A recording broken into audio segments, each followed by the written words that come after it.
इस कोरोना काल में हर चीज़ ऑनलाइन होती जा रही, पहले स्कूल, कॉलेज, फिर अन्य व्यवस्थाएँ और अब बात की जाए तो छत्तीसगढ़ विधानसभा की कार्यवाही भी ऑनलाइन हो रही है। यानी कि कहा जा सकता है जो विधायक सवाल लगाते थे, वह ऑनलाइन लगाए जाएँगे और उसके जवाब भी ऑनलाइन ही दिए जाएँगे। आखिर ये पूरी प्रक्रिया क्या है?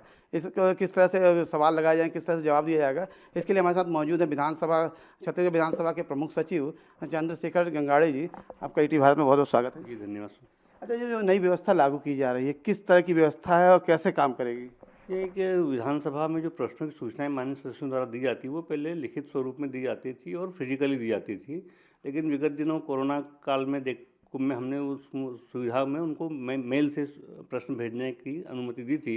लेकिन चूँकि अब ये पेपरलेस विधानसभा को लेस पेपर की ओर आगे कर बढ़ाने की दिशा में माननीय अध्यक्ष महोदय ने ये निर्देश दिए कि भई प्रश्नों की सूचनाएँ ऑनलाइन प्राप्त करने के संबंध में कार्यवाही प्रारंभ की जाए। तो हमने इसके लिए एक वेब एप्लीकेशन तैयार करवाया है एनआईसी के माध्यम से, और अब वो प्रश्नों की सूचनाएँ ऑनलाइन ही मेंबर द्वारा दी जाएगी। वो अपने घर बैठे प्रश्न की सूचना ऑनलाइन हमको भेज देंगे और उनको फिजिकल आने की ज़रूरत नहीं पड़ेगी, पेपर वर्क की ज़रूरत नहीं पड़ेगी। और वही जब प्रश्न की सूचना हमारे पास आएगी, तब हम उसी वेब एप्लीकेशन का उपयोग करते हुए वो प्रश्न उत्तर के लिए शासन को भेजेंगे। और शासन से भी हमने ये अपेक्षा की है कि वो हमको प्रश्नों के उत्तर ऑनलाइन ही भेजें। और फिर जो प्रेस भेजने की जो प्रक्रिया होती थी मुद्रण की, वो भी हम उसको पूरा ऑनलाइन कर रहे हैं। यहाँ से सीधे हमारी कंपाइल होके प्रश्नोत्तर सूची प्रेस को हम भेजेंगे ऑनलाइन, और वहाँ से मुद्रित होके आ जाएगी। मतलब कह सकते हैं जो अभी बजट सत्र आने वाला है, ये पूरी ऑनलाइन प्रक्रिया के तहत ही संचालित होगी? जी हाँ, इसी सत्र से हम ये प्रक्रिया प्रारंभ करेंगे, और इसके लिए चूँकि सभी विधायकों के लिए ये पहला अवसर है, तो हमने अभी कल ही विधायकों का एक ट्रेनिंग कार्यक्रम भी रखा था, और उसमें लगभग सारे विधायक फिजिकल भी कुछ आए थे, कुछ लोग वर्चुअली भी जुड़े थे, और जो विधायकों के निस्सहायक होते हैं, जो कि ये सब काम देखते हैं, वो भी लगभग सभी लोग उसमें वर्चुअली और फिजिकली जुड़े थे।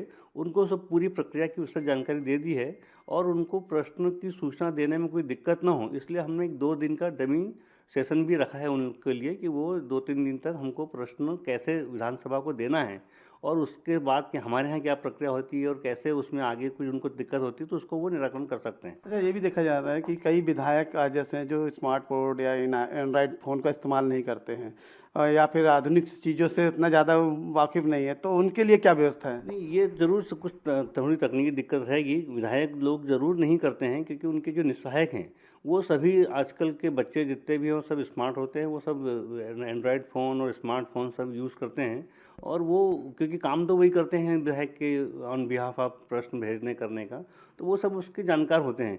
लेकिन फिर भी कभी कोई किसी को दिक्कत हो, तो हमने एक ऑफ़लाइन भी प्रश्न भेजने के लिए व्यवस्था फ़िलहाल रखी है। मतलब ये दूरस्थ तालों में जैसे हमारा इंटरनेट काम नहीं कर रहा, कहीं तकनीकी दिक्कतें आएँ तो ऑफ़लाइन की व्यवस्था। बिल्कुल, बिल्कुल। यदि ऐसी कभी कोई स्थिति आए, तो हमने फ़िलहाल प्रायोगिक तौर पर चूँकि इसको चालू किया है, कोई बाद में यदि दिक्कत आती है, तो वो दूसरे दिन तक हमको फ़िज़िकली भी, ऑफ़लाइन भी दे सकते हैं। मतलब ऐसे क्या माना जाए कि पेपरलेस के अगला कदम है ये? बिल्कुल पेपरलेस की ओर माननीय अध्यक्ष महोदय के जो निर्देश हैं, उसके अनुसार ये हमारा बिल्कुल माइलस्टोन है, और ये हमारा सफलतापूर्ण जब ये कार्य संपन्न हो जाएगा, तो हम इसमें और भी आगे विधानसभा को पेपरलेस करने की ओर माननीय अध्यक्ष महोदय के मार्गदर्शन में काम करेंगे। मतलब कह सकते हैं जो पेपर को लेकर काफ़ी बहुत बड़ा बजट पेपर पर लगता था, छत्तीसगढ़ विधानसभा में कार्रवाइयाँ होती थी, तो उसमें कहीं न कहीं कटौती भी होगी, उसकी बचत भी जी होगी। हाँ, पेपर की बचत भी होगी, समय की बचत होगी, मैन पावर बचत बचत होगी, ईंधन की बचत होगी। जो समझ लो सरगुजा से, अंबिकापुर से कोई विधायक यहाँ प्रश्न केवल सूचना देने आते हैं, तो उनका आने जाने का टाइम सब चीज़ बचेगी। लोग जो मंत्रालय से उत्तर देने यहाँ आते हैं, को उनका आना जाना बचेगा, समय बचेगा, पेट्रोल बचेगा, तो आदमी जो कार्य एम्प्लॉई हैं, उनकी कार्यक्षमता भी बढ़ेगी। जब वो वहीं बैठे-बैठे 2 मिनट में क्वेश्चन हमको यहाँ सेंड कर देंगे, तो उसका आने-जाने का 1 घंटा बचेगा, वो उस 1 घंटे में दूसरा काम कर पाएगा।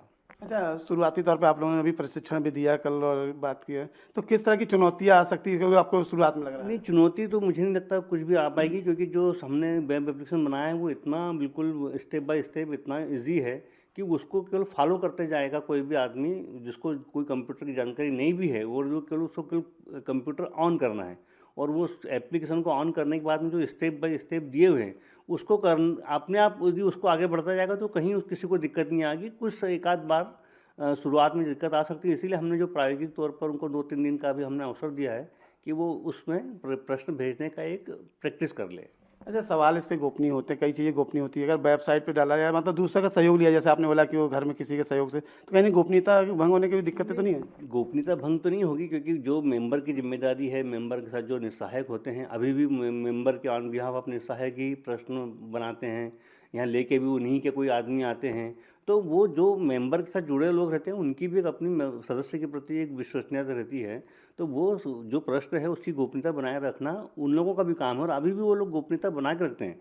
जो प्रश्न मान्य सदस्य किसी को यहाँ जमा करने के लिए देते हैं, तो वो बाहर अब आज तक कभी ऐसा नहीं हुआ कि किसी सदस्य ने किसी पीएसओ को या पीए को कोई प्रश्न बनाने के लिए दिया और उसने उसको गोपनीयता भंग की हो। तो इसमें भी इस बात की संभावना नहीं रहेगी, क्योंकि सभी लोग विधानसभा की गरिमा को जानते हैं, और ये अपेक्षा भी है कि भाई प्रश्न की गोपनीयता को बनाए रखना सबका दायित्व है। मतलब आने वाले समय में बजट सत्र हो या इसके बाद जो भी सत्र लगते हैं ऑनलाइन ही होंगे पूरे? बिल्कुल निश्चित रूप से ऑनलाइन ही होगा, और अभी हमने इसीलिए गवर्नमेंट को भी, विभाग शासन के अधिकारियों को, विभागों का भी एक प्रशिक्षण कार्यक्रम रखा था, और उनको भी सब इस प्रक्रिया की जानकारी दी गई कि कैसे उनको प्रश्न के उत्तर विधानसभा को भेजना है। वो जो भी प्रक्रिया है वो हर उनको एक स्टेप बाय स्टेप हर प्रक्रिया समझा दी गई है, और उनके लिए भी हमने ऑनलाइन सेशन रखा है अभी डमी। जो 27 तारीख को हमने उनको प्रश्नों की सूचना भेज दी है ऑनलाइन, और अब वो इंटरनल उसमें जो उनको काम करना रहता है गवर्नमेंट लेवल पर, विभाग मंत्रालय स्तर पर या एचओडी स्तर पर, वो उसमें सब काम करने के लिए अपने नीचे के अधिकारियों को प्रशिक्षण दे के हमको 1 तारीख तक, 31 तक हमने उनसे उत्तर मंगवाए हैं, 31 तारीख तक। तो प्रश्न को अग्राह्य करने का या संशोधन करने का जो भी प्रक्रिया उसको पालन करेंगे।